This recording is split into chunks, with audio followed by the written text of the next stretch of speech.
Welcome to my YouTube channel. Subscribe for inspiring Islamic bayans. Thanks for watching this video. یہ کہتی ہیں بہن فرماتی ہیں میں نے پورا رمضان کثرت سے یوں پڑھا استغفراللہ استغفراللہ استغفراللہ. تو ایک صاحب وہی مفتی جیسے میں ابھی کہہ رہا تھا وہ ریڈی میڈ مفتی صاحب آ گئے. یہ کہتی ہیں 4 لاکھ دفعہ تقریباً میں نے پڑھا. تو وہ کہتے ہیں تمہارا قبول نہیں ہو سکتا کیونکہ تم نے پورا نہیں پڑھا. لا حول ولا قوت الا باللہ. شاید وہ یہ کہنا چاہتا ہے بیچارہ جاہل اعظم کہ استغفر اللہ تعالی ربی من کل ذنب واتوب الیہ, یہ پورا پڑھنا چاہیے تھا.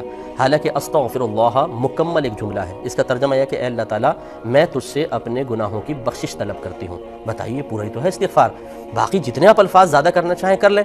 یہ کیا مطلب ہے کہ استغفر اللہ کہا تو یہ مکمل نہیں ہے؟ کیوں مکمل نہیں ہے؟ ان سے پوچھیں کیا وجہ ہے کیوں مکمل نہیں ہے اور کہاں لکھا ہے کہ مکمل نہیں ہے. معلوم کچھ ہوتا نہیں ہے. اور اسی طریقے سے ایک بہن جو 4 لاکھ دفعہ استغفار کر رہی ہیں اس کے ذہن میں وسوسہ ڈالا, غلط مسئلہ بتا کر زمین و آسمان کے تمام فرشتوں کی لعنت کو اپنی طرف متوجہ کیا. تو بہن آپ فکر نہ کریں, فکر کرنے کی ضرورت اس کو ہے.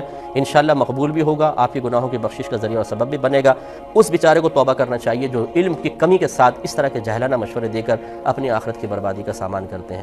اسی لیے میں عرض کرتا ہوں, یہ دیکھیں میرا غصہ بالکل بجا ہے. ایک شخص نے اپنی بیوی کو 3 طلاقیں دیں. اس کی ماں ایک حافظ صاحب کے پاس پہنچ گئی. انہوں نے کہا کہ 60 مسکینوں کو کھانا کھلا دیں پھر آپ رکھ سکتے ہیں, سب ختم ہو جائیں گے, طلاقوں کا کفارہ ہو جائے گا.